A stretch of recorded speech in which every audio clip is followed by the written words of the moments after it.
नमस्कार, one TV के हिंदी समाचार में आप सबों का स्वागत है। मैं शाहबाज। आगे बढ़ने से पहले देखेंगे हेडलाइंस। दिवाली समारोह में आतिशबाजी, हैदराबाद में 45 लोग घायल। तेलंगाना में शीतलहर और धुंध का दबदबा, वाहन चालकों को परेशानियों का सामना। आंध्र प्रदेश में भाई बहन के बीच संपत्ति विवाद, शर्मिला के लिए सुरक्षा बढ़ाने की मांग। अमेरिकी राष्ट्रपति चुनाव में कमला हैरिस की डोनाल्ड ट्रंप पर किए तीखे हमले।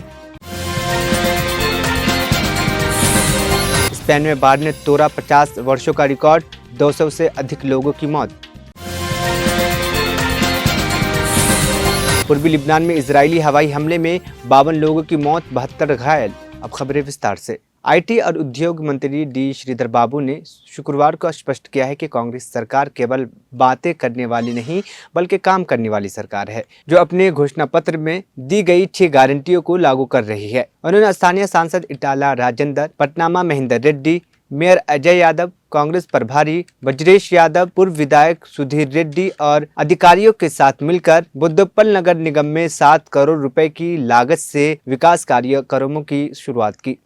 దాదాపు 7 కోట్ల రూపాయలతో ఈ రోజు రోడ్లు గాని డ్రైనేజ్ నిర్మాణాలు గాని ఈ డివిజన్ కు సంబంధించిన ప్రాథమిక అవసరాలను దృష్టిలో పెట్టుకొని రాజీవ్ ఆరోగ్యశ్రీ కింద పేదవాడికి వైద్య సదుపాయాన్ని వైద్య సహాయాన్ని అందిస్తా ఉన్నాం। ఇంకా రాబోయే కాలంలో మంచి స్కూల్ ఏర్పాటు చేయాలి, మంచి ఆసుపత్రులు ఏర్పాటు చేసుకోవాలి, కాలేజీలు ఏర్పాటు చేసుకోవాలి, డిగ్రీ కళాశాలలు ఏర్పాటు చేసుకోవాలి, విద్యకు ఎక్కువ ప్రాధాన్యత ఇవ్వాలి, మెరుగు తీసుకురావాలనే ఒక ప్రధానమైన ఉద్దేశం మా లక్ష్యం।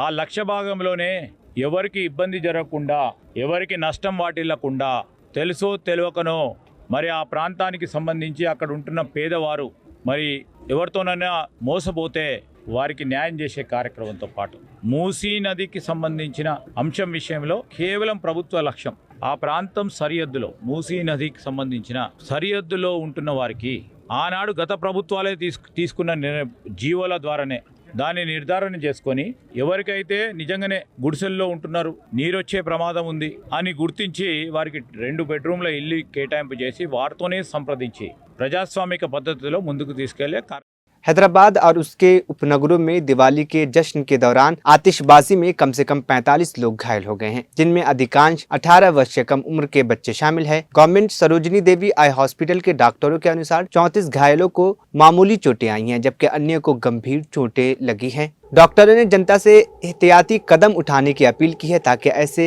हादसों से बचा जा सके। Not allow unsupervised bursting of crackers by children because they get excited and accidents may occur and injuries may occur as a result of accident.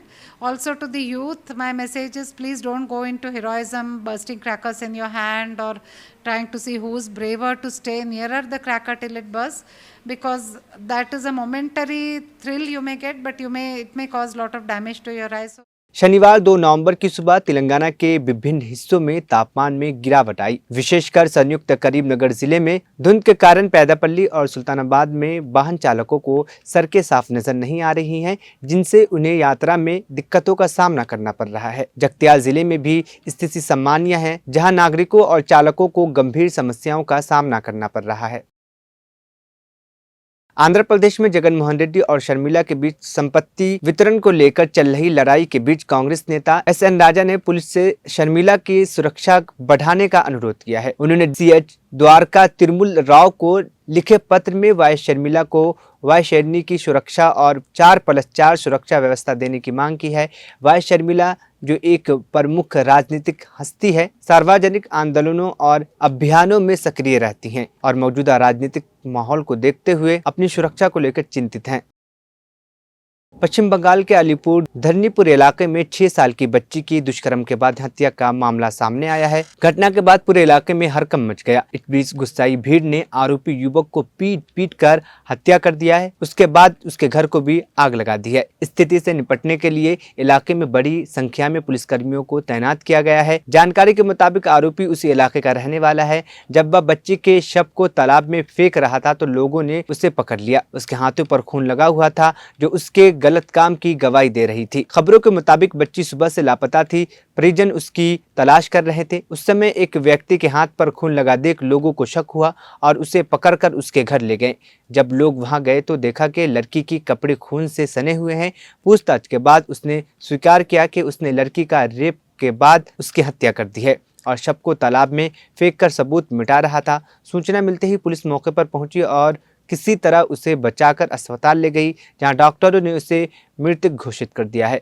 घटना के बाद पूरे इलाके में तनाव का माहौल है। बच्चे का शव तालाब से बरामद कर पोस्टमार्टम के लिए भेज दिया गया है। আবার আমি গেছি যায়া ধরে চেয়ার দিয়ে জানলা দিয়ে দেখি ওরা দুজন রক্ত অবস্থায় দাঁড়ায় আছে।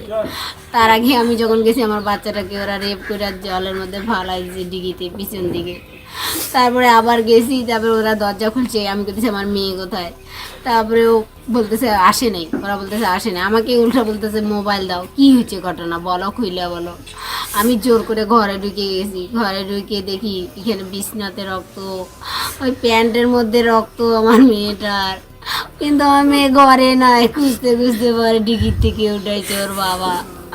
আমার মেয়েটাকে ওরা মাইরে ফেলাইছে। আমি ওদের ফাঁসি চাই, আমার ফাঁসি চাই, আমার একটা মাত্র মেয়ে ছিল। মনে হয় হাত পা দূর আমরা ওইখানে গেলাম জেলাকে মনে হয়, আমি বলছি কি আমার নাতিনটা কই গেল, তো ও কেঁচু বলে আমি কেঁচু করতে পারি না, আমি কেঁচু করি, কি তুই করলি, তোর হাতে ভাইয়ের রক্ত, তুই ওই দিক থেকে আসলি। তখন ওর বাবা মায়ের কান্নাকাটি করি হারাহারি করি ওর দিঘির মধ্যে তো বাচ্চাটা উঠাইলো। তখন ওরা আমি দড়ি সিফিয়া দড়িয়া কোমরে দড়িয়া মনা তুমি না, তুমি না আমার নাতিনটা তুমি মারলা, তোমাকে সারা হবে না। তখন ওরা আমি দড়ি আর পাশে কয়জন যাইয়া ওরা দড়িয়া টানিয়ে বাঁধিয়ে সুপারি গাছে বাঁধা হয়েছে। বাচ্চাটা কি অবস্থায় দেখতে পারলাম? বাচ্চাটা তো তখন তো এত ইয়া নাই না আমার, তখন আমি বাচ্চা দেখিয়া বাচ্চারে মানে শরীরতে রক্ত সব, ওরও রক্ত বাচ্চাটারও রক্ত। আমি এত তো লক্ষ্য দিনে তখন মাথাটা কেমন ঘুরতেছে, বাচ্চারা দেখি আনি ওর বাবা মা নিয়ে গেছে হাসপাতালে নিয়ে গেছে বাবা, বাচ্চাটা তো লক্ষ্য করলে আছে কিনা না, আমি ওইটা লক্ষ্য করি নাই। ওইখানে রক্ত পড়ে গেছে বাচ্চাটার, আমি দেখি ও পিঠ হয়ে গেছে, আমার শরীরে কাইল হয়ে গেছে। আমি বললাম আমার নাতিনটা কি করলি, তোমার সোনার কুকুরের নাতি এভাবে শত্রুলে আমার বড় দিনের শত্রু, আমার বাচ্চার লোক শত্রু নাই, এভাবে 5 বছর গিয়ে বাচ্চা কেন এভাবে মারলি তুই। ও বলে তখন আমি এখানে আরো লোকজন আসিয়া ঘুমাবো আসলে বাড়লো ওরে পাড়াপাশি লোকজন তো অনেক, তো মনে করে 100-200 জন লোক হয়ে গেছে, 100-200 লোক এখানে ভর্তি আছে এখানে। উপরে বলে কাঁচি চুরি পাওয়া গেছে, স্যান্ডেল পাওয়া গেছে, প্যান্ট পাওয়া গেছে। বাচ্চাটা কত বছর ছিল? বছর কি 6 বছর বয়স। 6 বছর হয় না, 6 বছর কি 6.5 বছর হতে পারে। ওর বাড়িতেই পাওয়া গেছে? হ্যাঁ ওর বাড়িতে পাওয়া গেছে। তখনই ধারণা করা হয়েছে? তখনই ধারণা করা হয়েছে রুগীটা কোথায় আছে, সবাই তল্লাশি করা শুরু করলো, তো পিছনের দিকে পাওয়া গেল। ওই পুকুরটাতে পেয়ে গেল। পুকুরটা কি ওদেরই? পুকুরটা আরেকজন পাশের বাড়ি। তারপরে ও ও ও যখন দেখা গেছে তখন মানে কি অবস্থা ছিল? বাচ্চাটাকে পুকুরের পাড়া থেকে নিয়ে আসলো, আমার তো শোনা কথা, এখানে নিয়ে আসলো, আনার পর দেখা গেছে এখানেই প্রাণ গেল, রাস্তার মধ্যেই প্রাণ গেল। আচ্ছা বাচ্চাটা পরিবার দোষীর শাস্তি মানে চরমতম শাস্তি, ক্যাপিটাল পানিশমেন্ট, ফাঁসি চাইছে এবং আমরাও চাইছি দোষীর ফাঁসির সাজা হোক।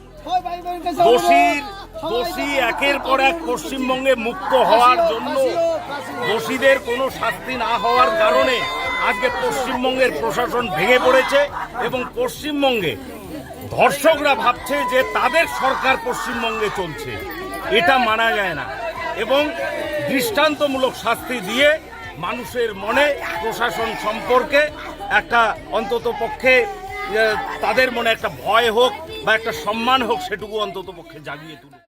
कांग्रेस के राष्ट्रीय महासचिव केसी वेणुगोपाल ने शुक्रवार को रांची में झारखंड के वरिष्ठ नेताओं और विभिन्न सभाओं एवं विधानसभा क्षेत्रों के पर्यवेक्षकों के साथ चुनाव नीति पर चर्चा की। संवाद कार्यक्रम से उन्होंने कहा है कि राज्य में अगले 5 वर्षों के लिए इंडिया ब्लॉक सरकार बनाने जा रही है। केसी वेणुगोपाल ने कांग्रेस गठबंधन की मजबूती को उजागर करते हुए कहा है कि पार्टी को हर विधानसभा क्षेत्र में लोगों का समर्थन प्राप्त है। उन्होंने ये भी बताया कि सरकार ने पिछले 5 वर्षों में जो काम किए हैं उनसे लोगों को अवगत कराना आवश्यक है। इसके साथ उन्होंने बीजेपी की विध्वंस नीतियों के प्रति जनता को जागरूक करने की आवश्यकता पर भी जोर दिया।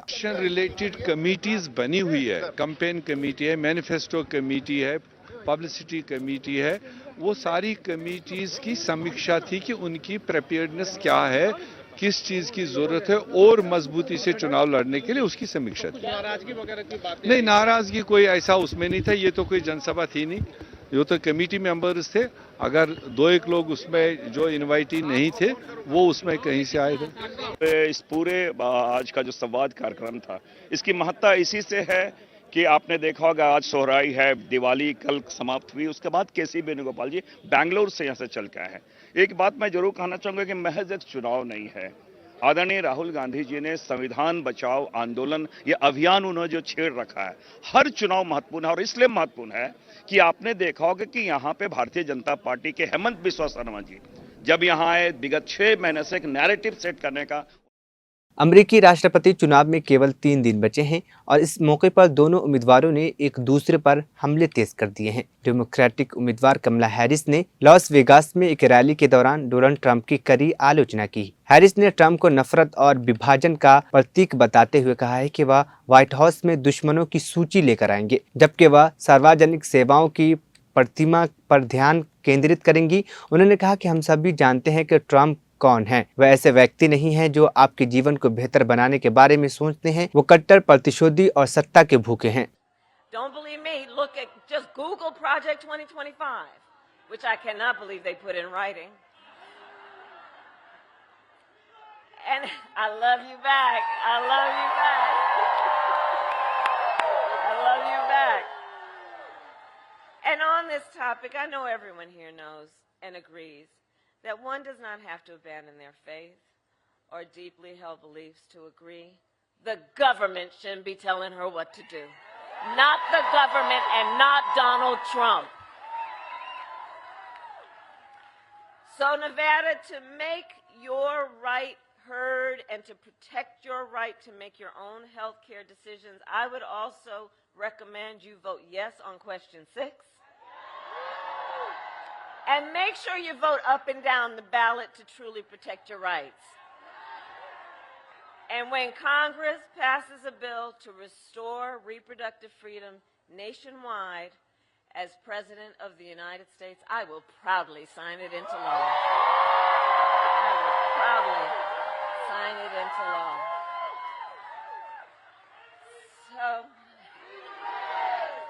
So Nevada, on that point, I am here to ask for your vote. I am here to ask for your vote. And here is my pledge to you. And here is my pledge to you. As president, I pledge to seek common ground and common sense solutions to the challenges you face.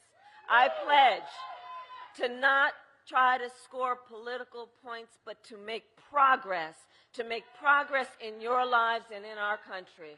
I pledge to listen to those who will be impacted by the decisions I make. I pledge to listen to experts. I pledge to listen to people who disagree with me because, you see, unlike Donald Trump, I don't believe that people who disagree with me are the enemy. He wants to put them in jail. I'll give them a seat at the table. That's what real leadership looks like. And I pledge to always put country above party and self and to be a president for all Americans.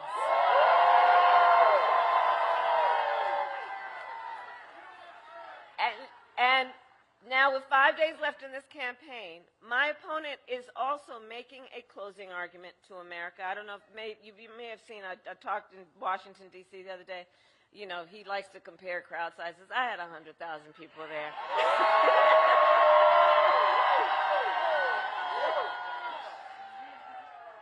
But listen to what he's saying as his closing argument. It's all about hate and division. Jennifer talked about it. It's all about hate and division. And it's not just what he says, it's what he will do. Because if elected, you can be sure he will bring back family separation policies, only on a much greater scale than the last time. We can imagine what he will do with unchecked power, because recall that recently the United States Supreme Court Now, this is what's different from 2016 and 2020. The court said essentially that he will be immune no matter what he does in the White House. And so, for all the reasons we know, it is time to turn the page on Donald Trump. Let's turn the page. And it all comes down to this. You all have taken time out of your busy lives to be here tonight, and I thank you for that, and I thank you for that. And I know that one of the biggest reasons we are all here together tonight is because we love our country. We love our country, and we know when you love something, you fight for it. When you love something, you fight for it. And I do, and I love you, and yes. And here's the thing.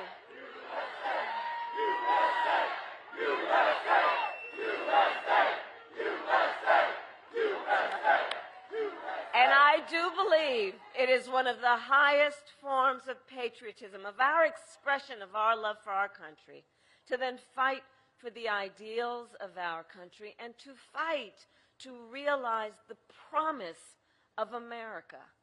And I have always believed in our nation's promise because I have lived it. You know, I grew up a child of the civil rights movement.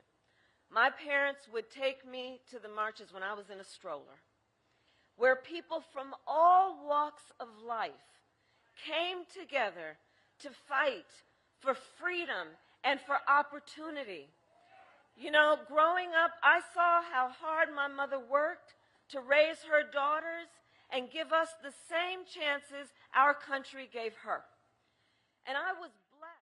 Spain में भीषण बाढ़ ने पिछले 50 सालों का record तोड़ते हुए खतरनाक स्तर पर पहुंच गई है, जिससे आपातकाल की स्थिति उत्पन्न हो गई है। इस प्राकृतिक आपदा में अब तक 200 से ज्यादा लोगों की जान जा चुकी है। विशेषकर वालेंसिया शहर में सबसे अधिक नुकसान हुआ है, जहां सबसे ज्यादा मौतें हुई हैं। खतरे को देखते हुए अधिकारियों ने जनता के लिए चेतावनी जारी की है। उन्होंने बताया है कि कुछ इलाके में सड़कें टूट गई है, जिससे आपातकालीन सेवाएं प्रभावित हो रही है और बचाव अभियान में बाधा आ रही है। अधिकारियों ने लोगों को सावधानी बरतने और सुरक्षित स्थानों पर जाने की सलाह दी है।